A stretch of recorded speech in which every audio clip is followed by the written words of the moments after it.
Damaged Defenders by Sherza. Chapter 55. Bruce. Bruce had been somewhat reluctant to join the exodus to the agent's floor. Not because he didn't care for them, but because the rather understandably fraught atmosphere would not be good for his sense of calm.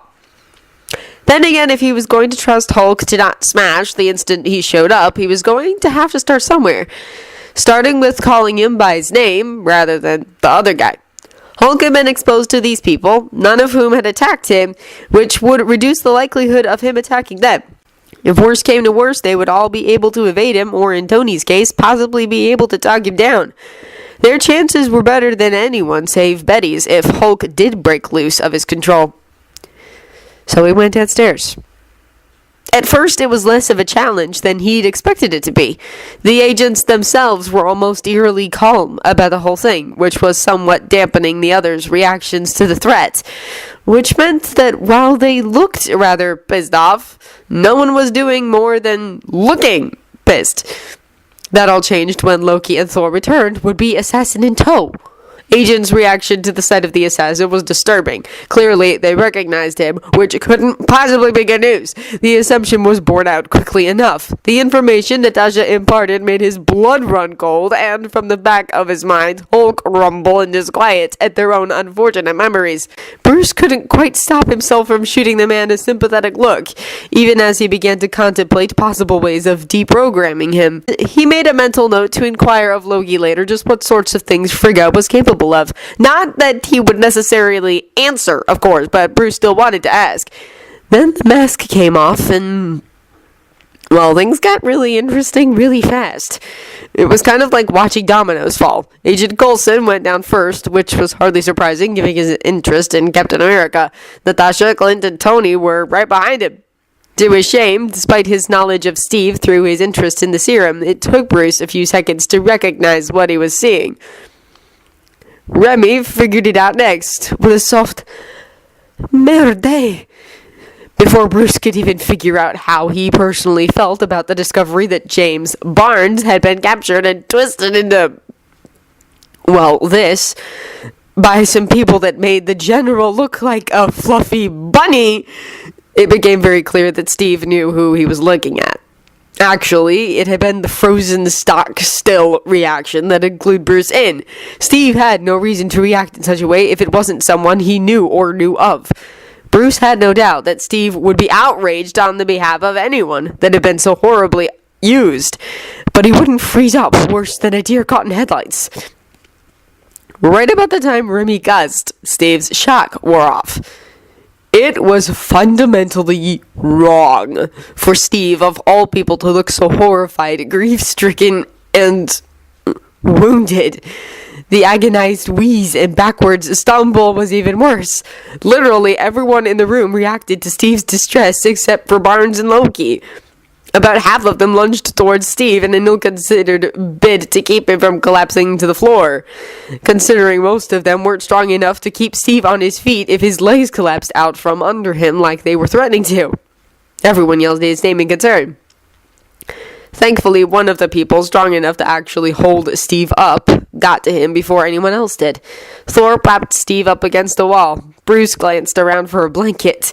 If Steve stayed shocky for any length of time, they'd need one, even with how his body worked. Bruce had spotted a couch throw that would suffice and was about to go grab it when the atmosphere in the room almost visibly changed, in a way that made his hackles rise and Hulk rumble uneasily again in the back of his mind. He returned his attention to the group just in time to see Steve's expression morph.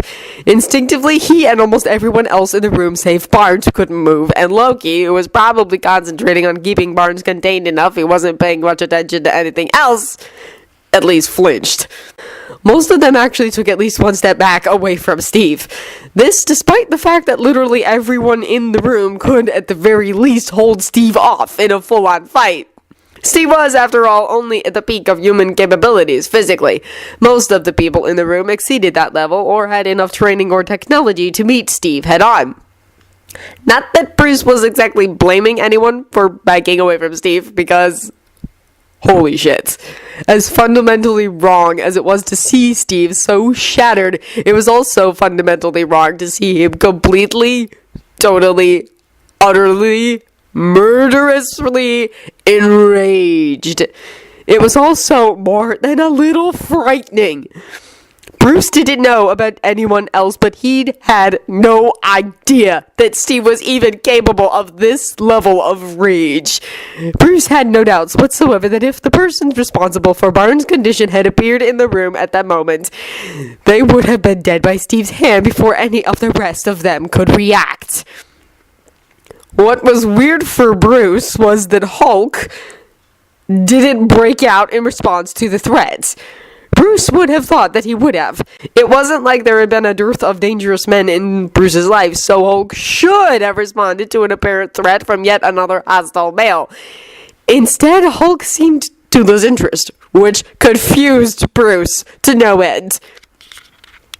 Unless Hulk could tell the rage wasn't aimed at Bruce, it was possible. As Bruce had begun to learn and accept Hulk could learn and plan and just think in general. So him realizing a seriously pissed off person in their vicinity wasn't a threat, was a possibility.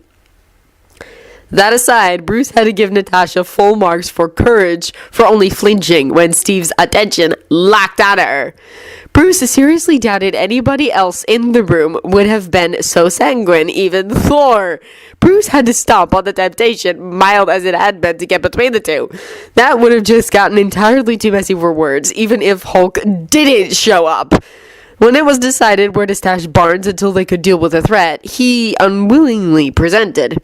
Bruce slipped out of the room and headed back to his floor via the stairs. "Bruce!" Betty greeted him the moment he arrived. "So what's going on?" "Thor and Loki caught the would-be assassin," Bruce told her. "Betty, it's Barnes, Steve's best friend." Betty went white-faced in horror, one hand flying up to her mouth. Oh no.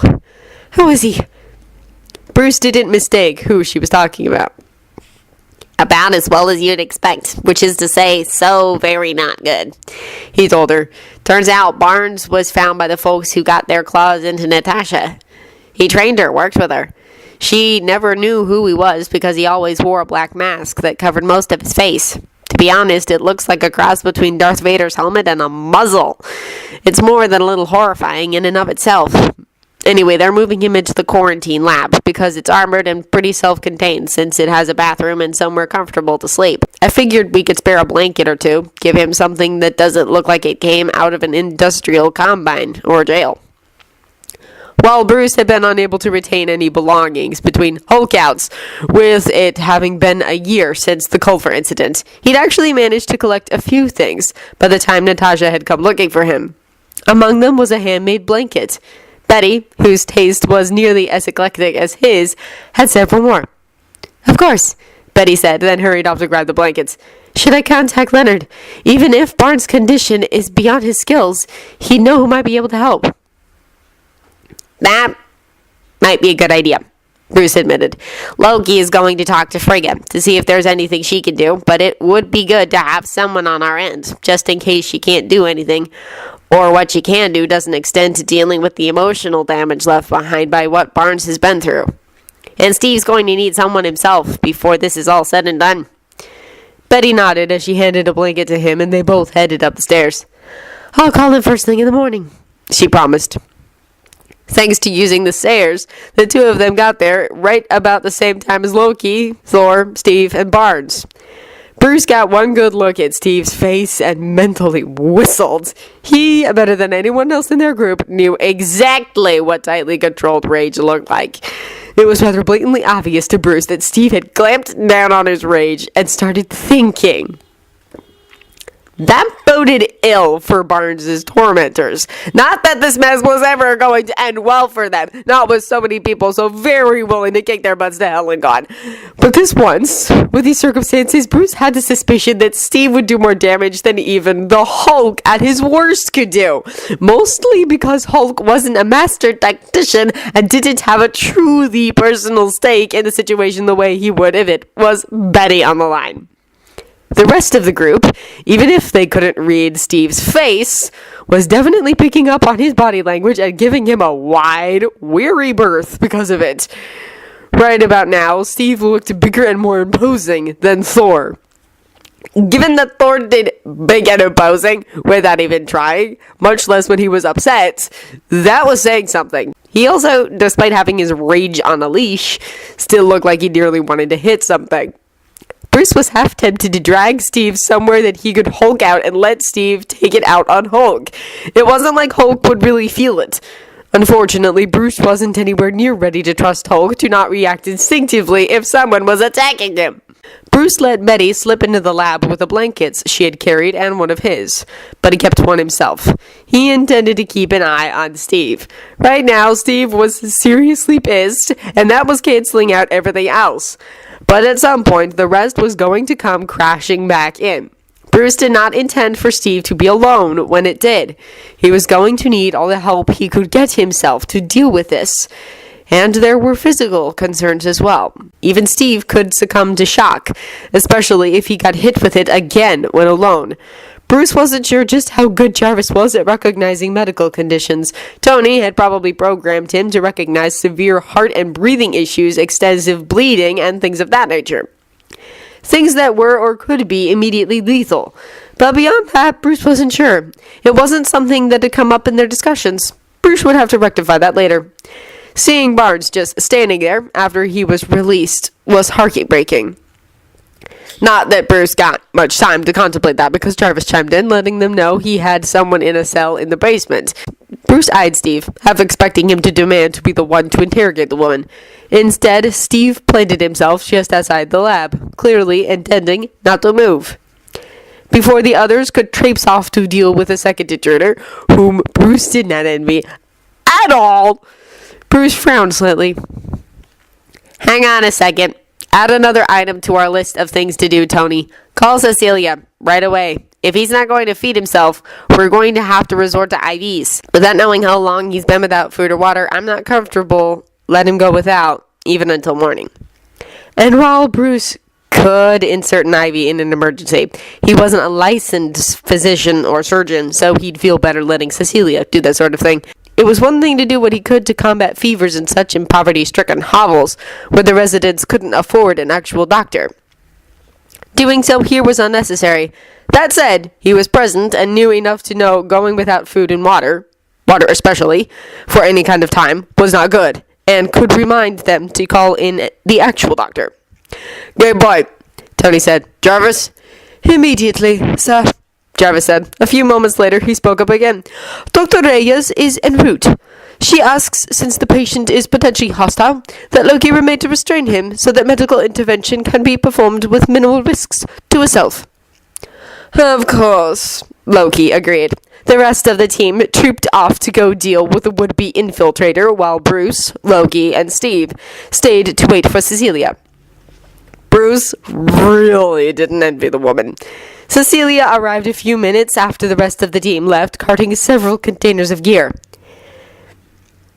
"I brought more than the IV equipment, just in case I needed it. If the bastards that had him were willing to wipe his mind, there's no telling what else they're willing to do to him." She plunked the containers down outside the lab door and took a look at the screen they were using to keep an eye on Barnes. "He hasn't moved?" Not as much as a muscle, as far as I've seen, Bruce told her. Cecilia scowled. "Not that there will be much left of them by the time Steve gets through with them, much less the rest of you, but either save a bit for me so I can give them a kick, or do it for me." Bruce wasn't the only one to give an amused snort. Even Steve did.